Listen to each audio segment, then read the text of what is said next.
Hello children. तो अब तक हमने क्या पढ़ा? Chemical reactions of haloalkanes. Children, हमने हैलोएल्केन्स की केमिकल रिएक्शंस कंप्लीट कर ली हैं। अब आज वीडियो में हमें क्या करना है? Reactions of haloarenes. क्या करना है हमें? हैलोएरीन्स की केमिकल रिएक्शंस को डिस्कस करना है। ओके, तो चिल्ड्रन हमने जो हैलोएल्केन्स पढ़ा है, हैलोएल्केन्स में कौन कौन सी रिएक्शंस पढ़ी हैं? कौन सी रिएक्शंस पढ़ी थी हमने? S N reactions means nucleophilic substitution reaction, elimination reaction. कौन सी reaction? Elimination reaction and other chemical reactions. ये हमने हैलोएल्केन्स की रिएक्शंस डिस्कस करी हैं। चिल्ड्रन, हमारा जो हैलोएरीन होता है वो क्या होता है? This one. ये हुई हमारी बेंजीन रिंग। बेंजीन रिंग पे ये हैलोजन और ये क्या हो गया हमारा? हैलोएरीन। ठीक है, अब ये हैलोएरीन पर हमें देखना है कि ये जो हैलोएरीन्स हैं ये कौन सी रिएक्शंस देते हैं, किस तरह की केमिकल रिएक्शंस इन हैलोएरीन्स में होती हैं। देखो, सबसे पहले हम ये देखेंगे कि क्या S N reaction nucleophilic substitution reaction haloarenes में हो रही है कि नहीं हो रही है, कैसे हो रही है, ये देखना है। अगर ये एसएन रिएक्शन दे रहा है, अगर हैलोएरीन्स न्यूक्लियोफिलिक सब्स्टिट्यूशन रिएक्शन देगा तो क्या होना चाहिए? ये न्यूक्लियोफाइल है हमारा दिस वन। ये न्यूक्लियोफाइल इस कार्बन पे अटैक करेगा और जो प्रोडक्ट होगा हमारा वो क्या होगा? This one. ये न्यूक्लियोफाइल यहां जाएगा और ये X माइनस। ठीक है, जनरली हमें हैलोएल्केन्स, हमारे जो हैलोएल्केन्स हैं उनको ये न्यूक्लियोफिलिक सब्स्टिट्यूशन रिएक्शन देनी चाहिए। लेकिन जब हम देखते हैं हैलोएरीन्स की रिएक्शंस करवाते हैं तो नॉर्मल टेम्परेचर और प्रेशर की कंडीशन में, नॉर्मल टेम्परेचर की कंडीशन में हमारे जो हैलोएरीन्स होते हैं they do not give nucleophilic substitution reaction। Normal conditions में हमारे जो हैलोएरीन्स हैं वो हैलोएरीन्स हैलोएल्केन्स की तरह न्यूक्लियोफिलिक सब्स्टिट्यूशन रिएक्शंस नहीं देते हैं। अब हमें देखना है चिल्ड्रन कि ये जो हमारे हैलोएरीन्स हैं वो क्यों नहीं देते हैं न्यूक्लियोफिलिक सब्स्टिट्यूशन रिएक्शंस। क्या रीजन है जिसकी वजह से नॉर्मल कंडीशंस पे, रूम टेम्परेचर पे हैलोएरीन्स में न्यूक्लियोफिलिक सब्स्टिट्यूशन रिएक्शंस पॉसिबल नहीं है? What are the reasons why they do not give nucleophilic substitution reaction? जरूर कुछ ना कुछ गड़बड़ होगी, तभी तो हैलोएल्केन्स रिएक्शंस दे रहे हैं और हैलोएरीन्स जो है वो रिएक्शंस नहीं दे रहे हैं। तो हैलोएरीन्स का न्यूक्लियोफिलिक सब्स्टिट्यूशन रिएक्शन ना देने का कारण 4 रीजंस है। 4 रीजंस है जिनकी वजह से जो हमारे हैलोएरीन्स है उनमें न्यूक्लियोफिलिक सब्स्टिट्यूशन रिएक्शन नहीं होती है। तो चलो सबसे पहले हम डिस्कस करते हैं कि क्या वजह है चिल्ड्रन, क्या रीजन है जिनकी वजह से हमारे जो हैलोएरीन्स हैं वो substitution reaction, nucleophilic substitution reaction नहीं देते हैं। सबसे फर्स्ट जो रीजन है वो क्या है? Resonance stabilization. रेजोनेंस स्टेबलाइजेशन और due to partial double bond, due to partial double bond। First reason क्या है? रेजोनेंस स्टेबलाइजेशन मींस हमारी जो बेंजीन रिंग होती है, हमारे जो हैलोएरीन्स होते हैं वो रेजोनेटिंग स्ट्रक्चर्स फॉर्म करते हैं और रेजोनेटिंग स्ट्रक्चर फॉर्म करने की वजह से वो हाईली स्टेबलाइज्ड होते हैं। और कार्बन क्लोरीन जो बॉन्ड होता है, कार्बन हैलोजन जो बॉन्ड होता है, अगर हम हैलोएरीन्स में देखें this one is children हैलोएरीन्स।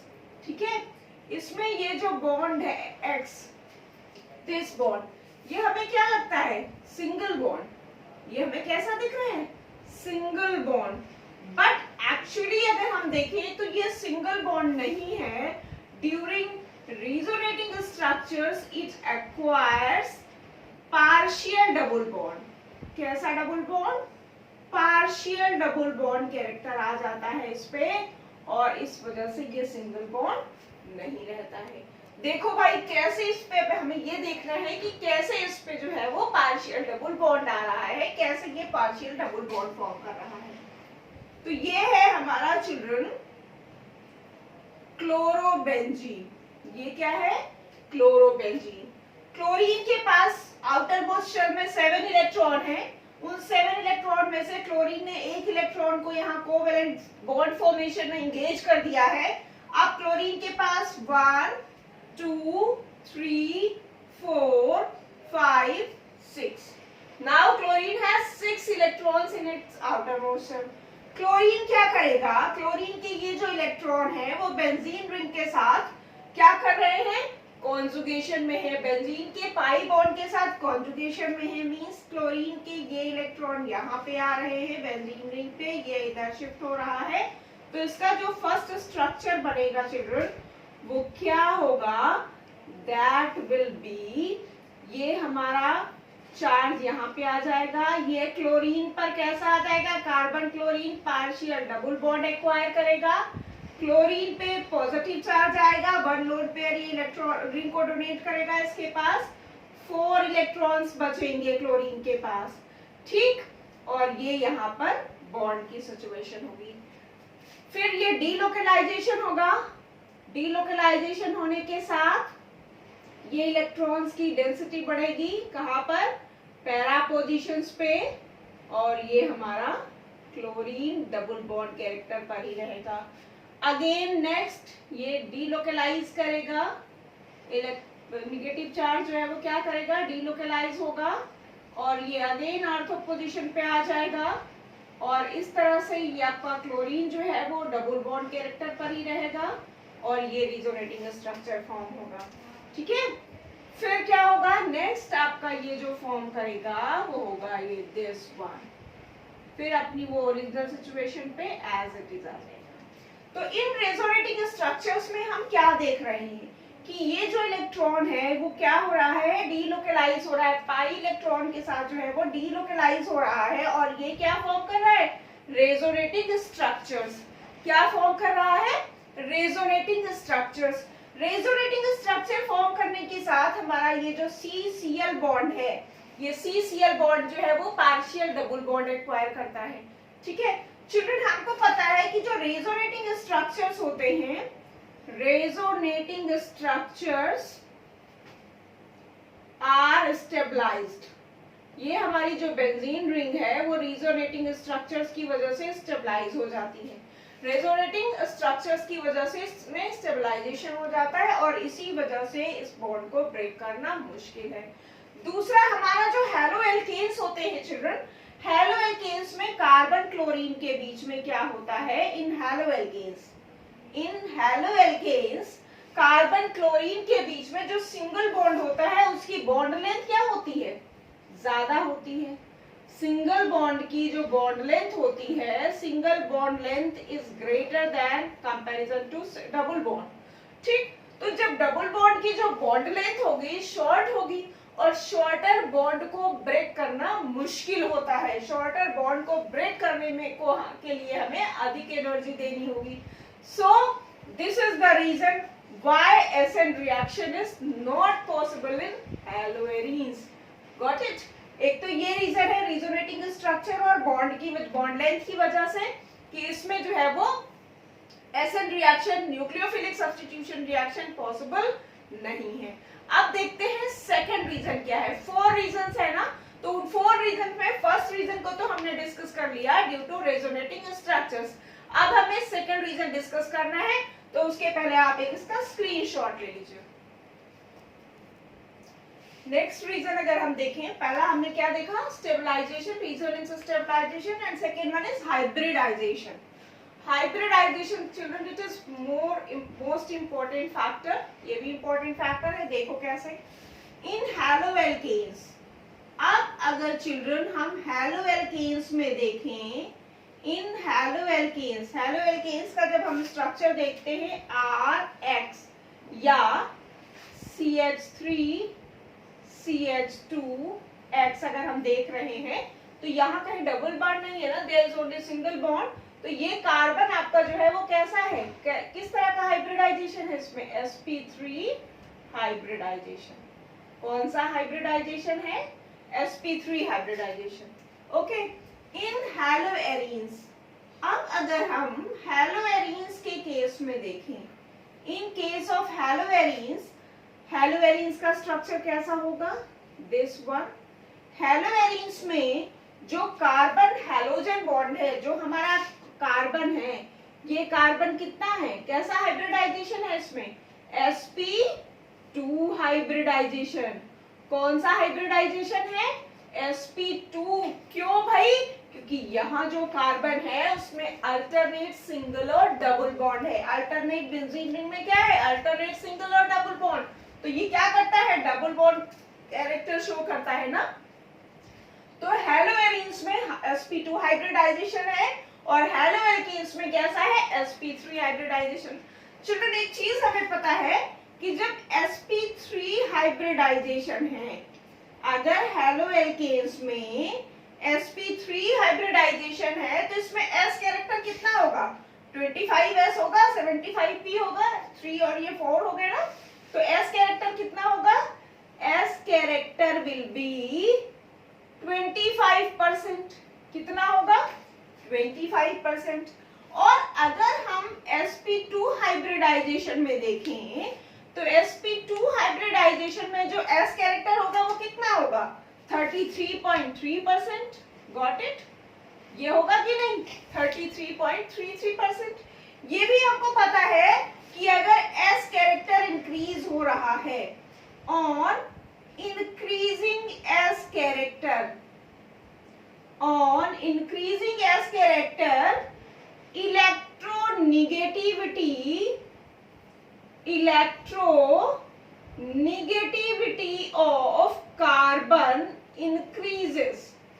Got it, अगर हम कार्बन में s कैरेक्टर इंक्रीज कर रहे हैं, कार्बन का s कैरेक्टर इंक्रीज हो रहा है, तो क्या होता है चिल्ड्रन, उसकी इलेक्ट्रोनेगेटिविटी इंक्रीज होती है। अब जब हैलोएरीन्स का ये जो कार्बन है, इसकी इलेक्ट्रोनेगेटिविटी इंक्रीज होगी तो ये क्या करेगा, ये कार्बन हैलोजन को टाइटली बाउंड करेगा। क्या करेगा, टाइटली बाइंड करेगा, अट्रैक्ट करेगा अपनी तरफ। तो जब अपनी तरफ अट्रैक्ट करेगा तो ये हैलोजन को बाहर क्यों जाने देगा फिर, yes, due to high s character, due to high s character और electronegativity,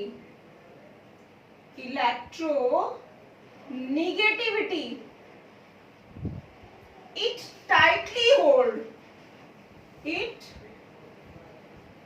tightly holds halogens and it is difficult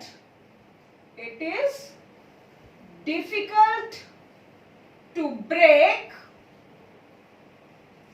carbon halogen bond in haloarenes. Got it children, समझ में आया, देखा कितनी इजीली जो है पता चल गया हमें कि क्यों ये रिएक्शन नहीं दे रहा है। भैया जब ये ज्यादा इलेक्ट्रोनेगेटिव है तो क्लोरीन को क्यों बाहर जाने देगा, हैलोजन को क्यों बाहर जाने देगा, उसको अपनी तरफ खींचेगा। तो जब उसको टाइटली पकड़ लेगा तो इस बॉन्ड को हम कैसे ब्रेक करेंगे, ब्रेक करना मुश्किल होगा। जब बॉन्ड ब्रेक नहीं कर पाएंगे तो न्यूक्लियोफाइल अटैक कहां से करेगा, जब न्यूक्लियोफाइल अटैक ही नहीं करेगा तो क्या होगा, न्यूक्लियोफिलिक रिएक्शन पॉसिबल नहीं है। ठीक है, न्यूक्लियोफिलिक सब्स्टिट्यूशन रिएक्शन इस केस में पॉसिबल नहीं है। This is the second reason. Okay, now we will discuss third reason. तो इसका एक स्क्रीनशॉट ले लो फिर। चिल्ड्रन अब हमें थर्ड रीजन देखना है, अनस्टेबल फिनाइल केटायन। जब हम हैलोएल्केन्स पढ़ते हैं, इन हैलोएल्केन्स, हेलोएल्केन्स के केस में क्या होता है चिल्ड्रन, जो हमारा कार्बोकेटायन फॉर्म होता है, ये RX है, RX में क्या होता है, कार्बोकेटायन फॉर्म होता है। जब न्यूक्लियोफाइल पहले इस पे कार्बोकेटायन फॉर्म होगा तो कार्बोकेटायन जो फॉर्म होता है वो कैसे फॉर्म होता है, R प्लस और X माइनस, यही तो होगा। ये आपका कार्बोकेटायन फॉर्म होगा और ये हैलोजन आपका रिमूव हो जाएगा। तो यहाँ पर जो कार्बोकेटायन फॉर्म हो रहा है चिल्ड्रन, जो कार्बोकेटायन फॉर्म हो रहा है वो क्या है, स्टेबल है। यस, क्या है, स्टेबल है। और इस कार्बोकेटायन पर फिर क्या करता है, न्यूक्लियोफाइल हमारा अटैक करता है। ये न्यूक्लियोफाइल जा करके अटैक करेगा और ये RNU, ये हमारी न्यूक्लियोफिलिक सब्स्टिट्यूशन रिएक्शन होती है। लेकिन जो हमारे हैलोएरीन्स हैं, ये चिल्ड्रन हमारा क्या है, हैलोएरीन, इसका जो कार्बोकेटायन बनता है वो क्या बनता है, phenyl carbocation, this one children. और ये जो फेनिल कार्बोकेटायन है इट इज अनस्टेबल। तो जब आपका कार्बोकेटायन अनस्टेबल है तो कोई भी न्यूक्लियोफाइल इस पर क्या करेगा, फिर अटैक नहीं कर पाएगा, ये आपका स्टेबल ही नहीं है, फॉर्म ही नहीं होगा। और इसी वजह से ये जो आपका फेनिल कार्बोकेटायन है इसकी अनस्टेबिलिटी की वजह से भी आपकी एसएन रिएक्शन पॉसिबल नहीं है। SN reaction is not possible. तो चिल्ड्रन ये रहा इसका थर्ड रीजन। अब अगर हम फोर्थ रीजन डिस्कस करें, फोर्थ रीजन क्या है, हमने पहले ही बताया था ना कि 4 रीजन है जिनकी वजह से ये एसएन रिएक्शन नहीं देता है। फोर्थ रीजन क्या है चिल्ड्रन, हमारी जो बेंजीन रिंग है, हैलोएरीन्स में जो बेंजीन रिंग है, ये बेंजीन रिंग क्या है, इलेक्ट्रॉन रिच है। क्या है, इलेक्ट्रॉन रिच। जो हमारी बेंजीन रिंग है वो क्या है, इलेक्ट्रॉन रिच। जो हमारे न्यूक्लियोफाइल है वो भी क्या है, इलेक्ट्रॉन रिच। अब जब दो निगेटिवली चार्ज्ड स्पीशीज एक दूसरे के पास आने की कोशिश करेंगे, जब ये एक दूसरे के पास आएंगे तो क्या होगा, एक दूसरे को रिपेल करेंगे। रिपेल करने का मतलब रिपल्शन होगा, एक दूसरे से दूर भागेंगे, प्रतिकर्षित होंगे। तो जब दूर भागेंगे तो रिएक्शन कैसे करेंगे, समझ में आ रहा है। जब दोनों निगेटिवली चार्ज्ड स्पीशीज एक दूसरे से दूर भागेंगी, एक दूसरे को रिपेल करेंगी, there is repulsion between benzene ring and nucleophile because both are electron rich species, so they will repel each other. Then how SN reaction is possible here? कैसे possible हो सकती है, जब दोनों एक दूसरे को रिपेल करेंगे, एक दूसरे से दूर भागेंगे, तो कैसे SN reaction देंगे, it is not possible. Okay, so children, these are the 4 reasons why haloarenes do not give nucleophilic substitution reaction.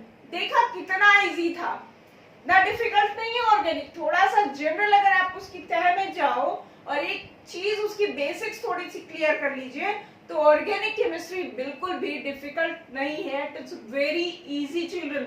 बस जरूरत क्या है, उसको अच्छे से समझने की। तो आज हमने अभी क्या पढ़ा कि हमारे जो हैलोएरीन्स है वो न्यूक्लियोफिलिक सब्स्टिट्यूशन रिएक्शंस क्यों नहीं देते हैं। There are 4 reasons. First one, resonance stabilization. Second one, due to difference in hybridization. Third one, due to unstable phenyl cation. And fourth one, due to repulsion between benzene ring and nucleophile. Children, these are the 4 reasons why haloarenes do not give nucleophilic substitution reactions. Got it? अब हमें देखना है कि अगर normal temp, लेकिन ये सब बात किसके लिए हो रही है, नॉर्मल टेम्परेचर्स पे अगर हम क्रिटिकल कंडीशंस प्रोवाइड करेंगे, जबरदस्ती करेंगे कि नहीं तुम्हें देनी है न्यूक्लियोफिलिक सब्स्टिट्यूशन, तो क्या होगा, बेचारे मजबूरी में फिर न्यूक्लियोफिलिक सब्स्टिट्यूशन देंगे। तो हमें उन कंडीशंस को अब डिस्कस करेंगे कि किन क्रिटिकल कंडीशंस में हमारे ये हैलोएरीन्स जो है वो न्यूक्लियोफिलिक सब्स्टिट्यूशन रिएक्शंस देते हैं। तो इसका एक स्क्रीनशॉट ले लीजिए चिल्ड्रन। हमारे जो हेलोवेरिन्स हैं, यहाँ देखो हमने एग्जांपल लिया है क्लोरोबेंजीन का। एट क्रिटिकल कंडीशंस, अगर हम स्पेशल कंडीशंस प्रोवाइड कर रहे हैं, मींस इसका मतलब क्या है कि हम हेलोवेरिन्स के साथ जबरदस्ती न्यूक्लियोफिलिक सब्स्टिट्यूशन करवा रहे हैं। Yes, in critical conditions at 623 kelvin temperature and 300 atmospheric pressure, जब हम क्लोरोबेंजीन की रिएक्शन NaOH से कराते हैं तो हमें क्या मिलता है? फिनॉल। क्या मिल रहा है चिल्ड्रन? फिनॉल। तो ये जो न्यूक्लियोफिलिक सब्स्टिट्यूशन हो रही है, इसमें जो ये OH माइनस न्यूक्लियोफाइल अटैक कर रहा है कार्बन पे, ये कब कर रहा है? जब ये रिएक्शन कंडीशंस हम प्रोवाइड कर रहे हैं। क्या कर रहे हैं? जब ये रिएक्शन कंडीशंस हम प्रोवाइड कर रहे हैं, तब जो है ये हमारी न्यूक्लियोफिलिक सब्स्टिट्यूशन रिएक्शंस देते हैं हेलोवेरिन्स। Otherwise, at normal temperature, normal pressure, they do not give as a reaction. Children, एक चीज और, अगर हम इनकी ऑर्थो या पैरा पोजीशंस पे, हमें पता है कि ये पोजीशन कौन सी है? ऑर्थो पोजीशन है। ये पोजीशन कौन सी है? पैरा पोजीशन पे। अगर इनकी हम ऑर्थो या पैरा पोजीशन पे इलेक्ट्रॉन विथड्रॉइंग ग्रुप लगा दें, क्या लगा दें? Electron withdrawing group. तो इलेक्ट्रॉन विथड्रॉइंग ग्रुप लगाने पर क्या होगा? इनकी जो रिएक्टिविटी है वो क्या हो जाती है? इंक्रीज हो जाती है। क्या हो जाती है? इनकी रिएक्टिविटी इंक्रीज हो जाती है चिल्ड्रन।